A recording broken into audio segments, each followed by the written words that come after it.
Bonjour à tous, j'espère que vous allez bien. On se retrouve pour un nouveau cours de Gemara, Gemara Tanit. On est au Daf Ravav Amud Bet, à la page 26 au verso. Et on va enfin commencer la Gemara. Je vous rappelle qu'on avait vu une très très longue Mishnah la semaine dernière, avec beaucoup pour le nouveau chapitre, avec beaucoup de détails différents sur plusieurs sujets. On voyait les jours de l'année où le Kohen Gadol il faisait les Birkat Kohanim. On a vu les lectures de la Torah pour les Mahamadot. On avait vu ce que c'était l'offrande de bois, qu'on va revoir dans la Gemara Bezrat Hashem. On avait aussi vu les événements qui se sont passés au 17 Tammuz et à Tisha B'Av. Et comme on les connaît, la destruction du temple, la brèche, les louchotes qui ont été cassés, etc. Donc on a vu énormément de choses et on va s'attaquer à la Gemara qui va reprendre tout ça et détailler tout ça Bezrat Hashem. Alors directement, Daf Ravav Amud Bet à la Gemara. On avait dit dans la Mishnah,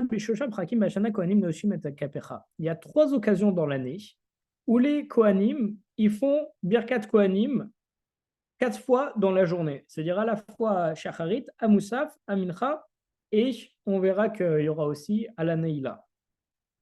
Et ces trois occasions dans l'année sont les jours de jeûne, les Mahamadot et Yom Kippour, bien entendu.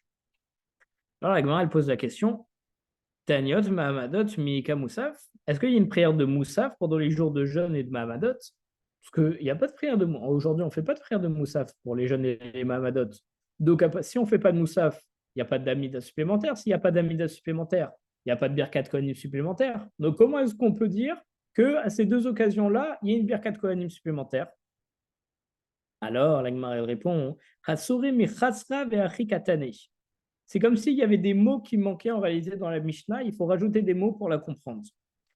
La Mishnah, en réalité, il faut la lire ainsi. Il y a trois occasions dans l'année où les Kohanim, ils font Birkat Kohanim. À chaque fois qu'ils prient. C'est-à-dire qu'ils ne font pas ça trois fois ou quatre fois dans la journée, mais à chaque fois qu'ils font une prière, il y a Birkat Kohanim.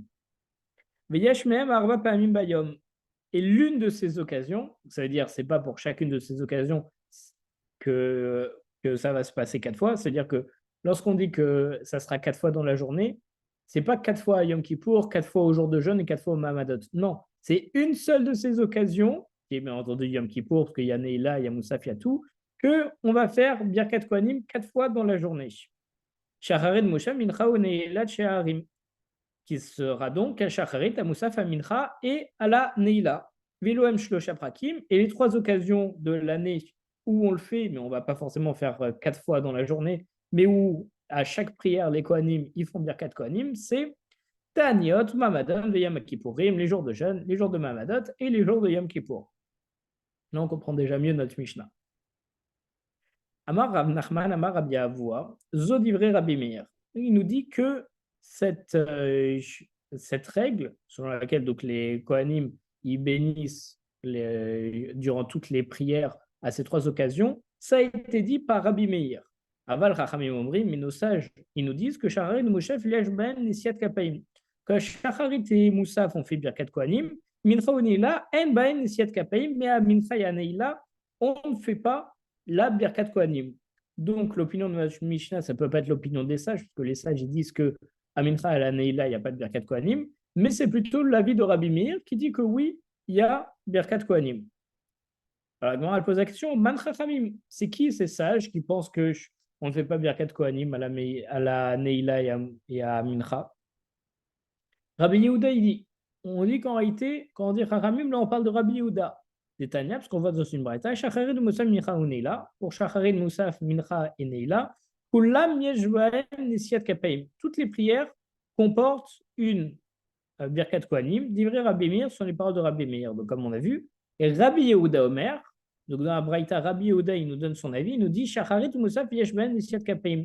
À Shacharit à Moussaf, on fait Birkat Kohanim, Mincha ou Neila, En Ben Nesiat Kapaim, mais à Mincha et à la Neila, on ne fera pas Birkat Kohanim, Mincha, ok. Mais Rabbi Yossé Omer, Rabbi Yossé, donc un troisième avis, il nous dit Neila Yeshba Nesiat Kapaim. À la Neila, on fait Nesiat Kapaim, Mincha Enba Nesiat Kapaim. Mais à Mincha, on ne fera pas de Birkat Kohanim. Alors la Gemara, elle pose la question Bema Kamifligé, c'est quoi leur marloquette? En quoi ils sont en désaccord? Pourquoi est-ce qu'il y en a qui disent qu'on fait, il y en a qui disent qu'on fait pas? Alors en réalité, Rabbi Meir Sabar, Rabbi Meir il pense, Kol Yomata Mamaïlo Parche, Kaneyadenu Minchata. Pourquoi est-ce que les Kohanim ils bénissent pas le peuple chaque jour à Mincha? Mishum Shrirut, à cause de l'ivresse. Parce qu'en réalité, on a peur que à Mincha, avant on a mangé, on a passé toute la journée l'après-midi, et qu'on a pu boire. Et à partir de ce moment-là, on va arriver à Mincha, on risque d'être ivre. Et donc, les Kohanim, s'ils sont ivres et qu'ils font Birkat Kohanim, ça peut être très grave. C'est pour ça d'ailleurs, c'est une des raisons où, par contre, le jour de jeûne de Mahamad de Yom Kippour, étant donné qu'on jeûne, alors on va pouvoir à Mincha faire Birkat Kohanim parce qu'ils ne risquent pas d'être ivres, étant donné qu'ils ont jeûné toute la journée. Et bien entendu, on n'a pas peur de l'ivresse le matin, parce que normalement, on n'est pas censé boire et manger avant la prière. Donc à partir de ce moment-là, c'est sûr qu'ils n'ont pas bu d'alcool, donc c'est sûr qu'il n'y aurait pas de problème pour faire la Birkat Kohanim. Donc ça, c'est l'avis de Rabbi Meir. C'est pour ça que Rabbi Meir, il dit qu'à Mincha, il n'y a pas de Birkat Kohanim. Rabbi Yehuda, ça va. Et Rabbi Yehuda, il pense en réalité que Shacharit de Moussaf pour Shacharit et Moussaf, c'est Chol Yomal lo Shriyar Shrirut. Chaque jour, l'ivresse, elle n'est pas fréquente. De faire le matin, c'est pas fréquent d'avoir bu avant la prière. Le Gazrou Be'u Rabanan, et donc les sages, ils n'ont pas décrété de réciter les Birkat Kohanim pour ce moment-là. Excusez-moi.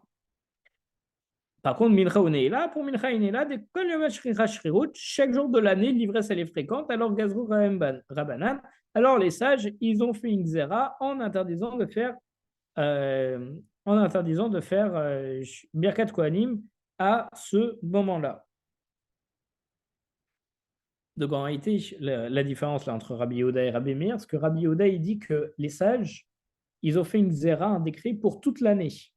Que à Mincha, on ne fera pas Birkat Kohanim parce que les Kohanim risquent d'être ivres. Donc ça s'applique à toute l'année. Donc même les jours de jeûne, il n'y aura pas de Birkat Kohanim, même si on ne mange pas. Et Rabbi Yossé, ça va. Rabbi Yossé, lui, il pense que Mincha Deita de Kol Yoma. Comme on fait Mincha tous les jours de l'année, Gazrou Barabanan, les sages, ils ont décrété qu'on ne peut pas faire Birkat Kohanim même les jours de jeûne. Neila ou Deila Kol Yoma. En ce qui concerne la prière de Neila qui n'est pas restée chaque jour, alors le Gazrou Rabanan, alors les sages n'ont pas fait une xéra dessus. Donc en fait, la différence entre là, Rabbi Yossé et Rabbi Yehuda, c'est que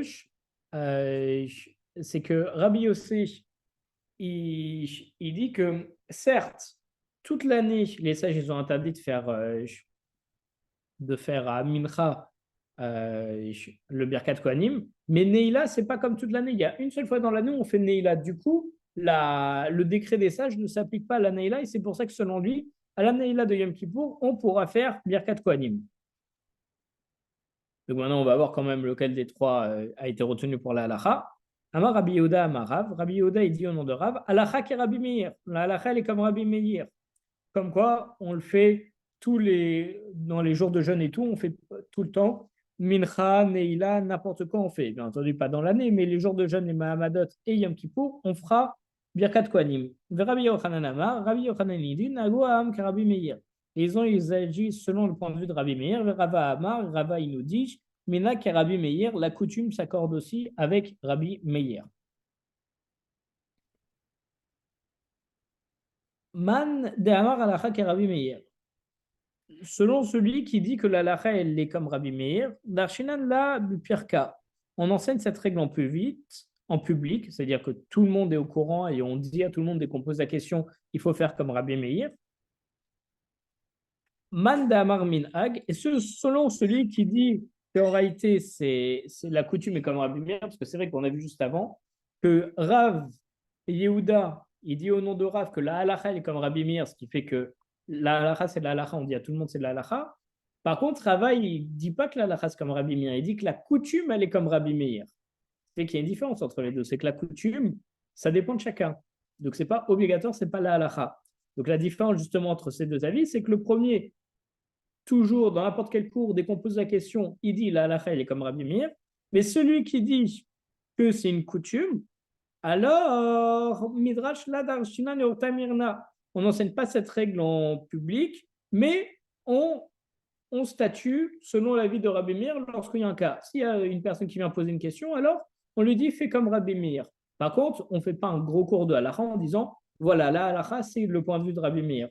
Non, c'est dans le cas où ça doit se présenter, alors on dit que c'est comme Rabbi Meir.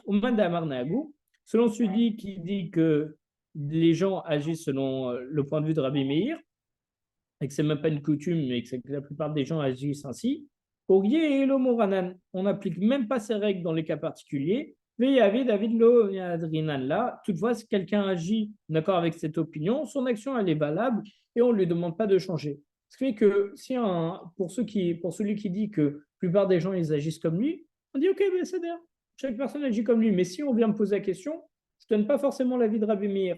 Mais si quelqu'un suit l'avis de Rabbi Meir, c'est bien. Il a pas fait d'Avera, donc je ne le réprimande pas.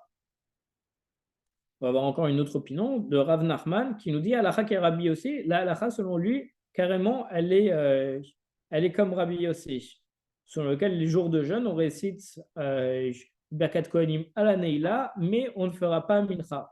Va Alacha qui est Rabbi Yossi, et la Gemara elle nous dit que la Alacha, elle est comme Rabbi Yossi, qu'on vient de voir.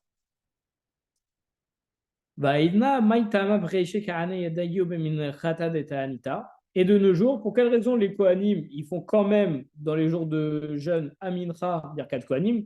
Même moi, là, en lisant, j'étais étonné, parce qu'ils ont dit, la Gemara, elle a dit que la halakha est comme Rabbi aussi. Il dit que les jours de jeûne, Amincha, on ne fait pas Birkat Kohanim. Sauf qu'aujourd'hui, on le fait. Donc, comment ça se fait qu'on fait? Parce qu'en réalité, parce que de nos jours, les Kohanim, ils bénissent le peuple, ils le font presque au coucher du soleil, et donc la loi sera identique à la prière de Mincha, de la Neila, excusez-moi.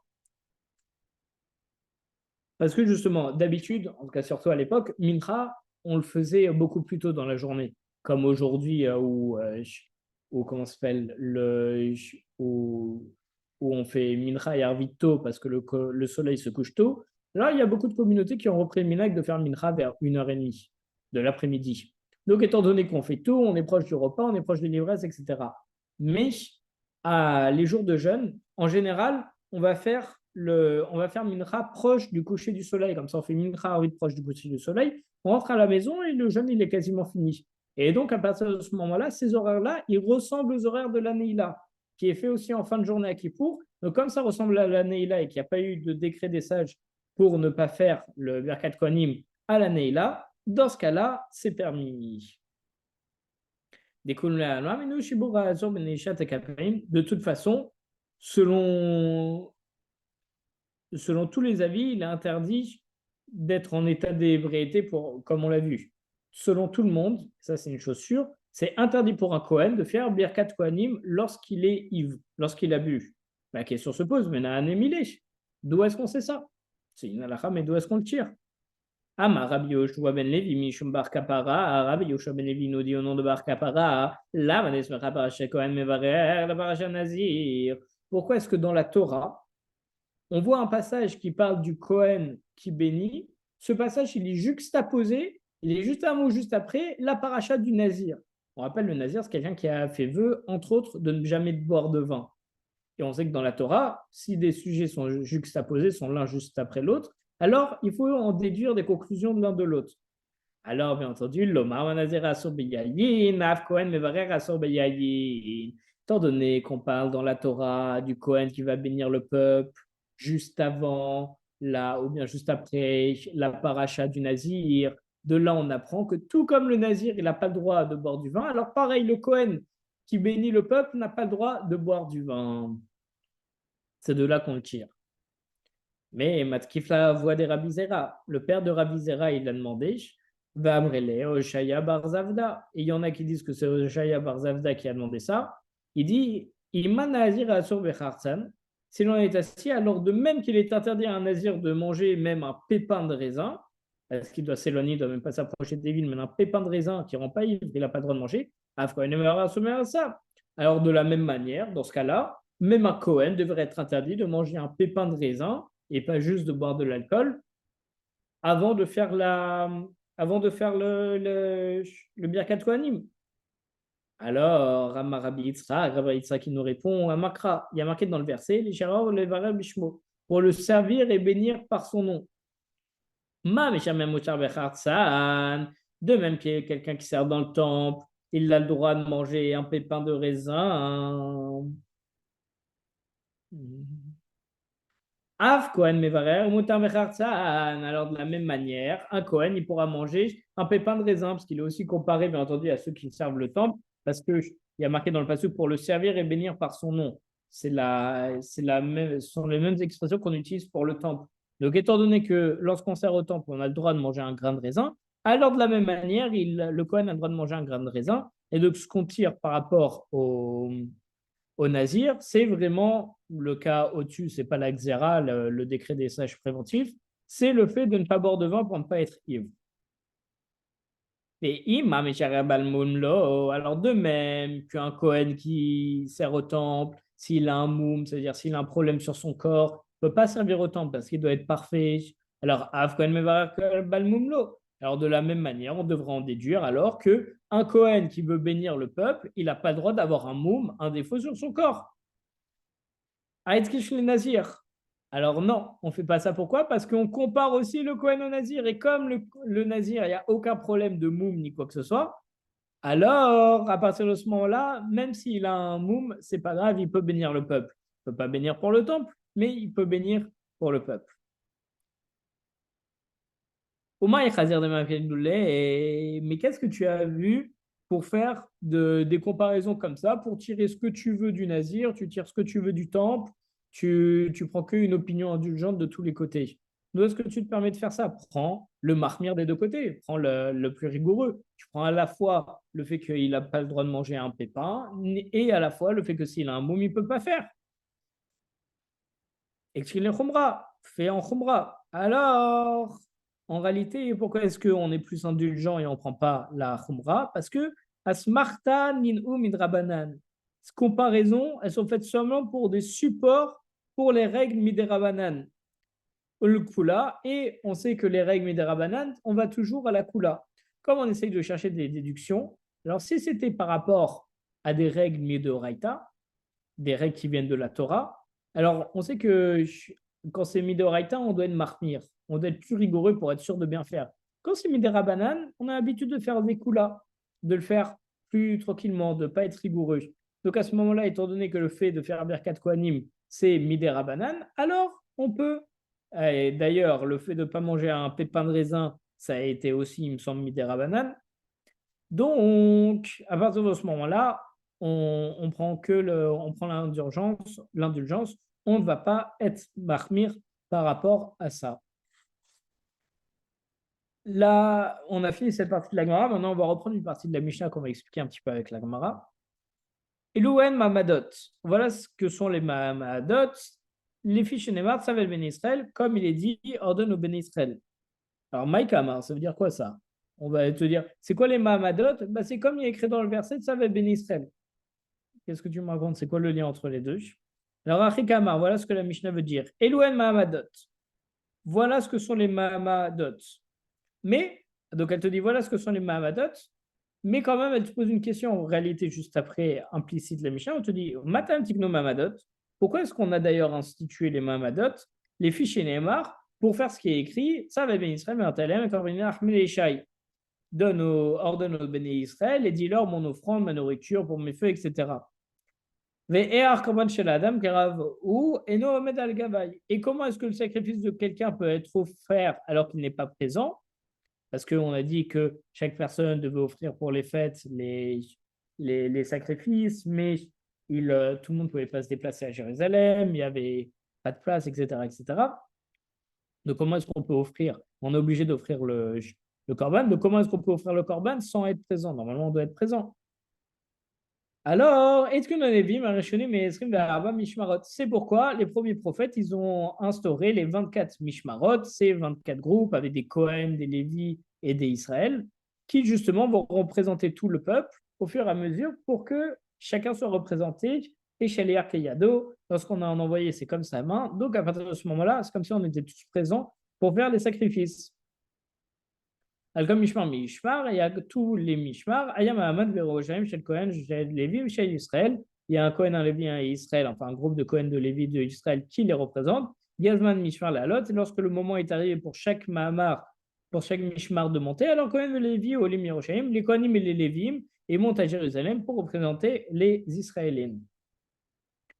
Selon Rabbanan, on voit dans ce matin, et Tzrivarva Mishmarot Beret Israël. Il y a 24 Mishmarot en Eretz Israël, où Shte Massar Beyericho, il y en avait 12 à Yericho. Shte Massar Beyericho, parce qu'il y en avait 12 à Yericho, Nafsham Leutova. Mais alors il y en avait plus de 24 Mishmarot dans tout Eretz Israël. Parce que s'il y en a déjà 12 à Yericho, alors, donc normalement ça devrait plutôt faire 36 qu'il y en avait en Eretz Israël. En réalité, on nous dit non. Mais parmi les 24 en Israël, il y en avait 12 qui se situaient à Yericho. Et Gazman à Mishmar la lot, c'est lorsque le moment venait pour un Mishmar de monter. La moitié des membres du Mishmar montaient de leur ville en Eretz Israël vers Jérusalem. Et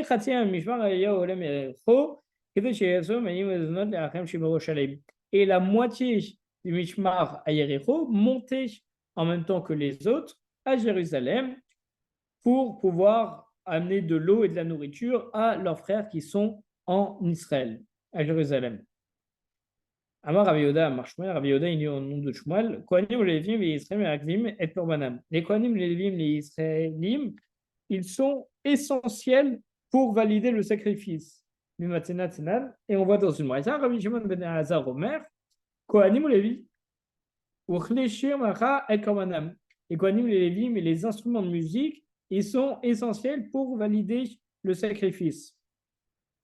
En quoi ces deux opinions elles diffèrent? Parce qu'il y en a un, il dit que les Israël c'est indispensable, l'autre il dit plutôt que les instruments de musique sont indispensables.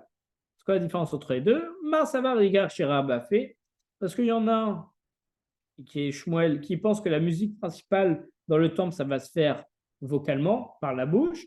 Oumar Savar Rigar Shirab Ikli, et l'autre il pense qu'en réalité, le principal pour faire l'offrande, le principal de la musique qui doit accompagner, ça va se faire par les instruments de musique. Du coup, les instruments de musique sont plus importants que les Israéliens qui vont venir et chanter. Et Bezrat Hashem, on continuera la semaine prochaine. Chazak U'Baruch Hu, c'est Chag Sameach, Chag Chanukah Sameach. Kol Tov.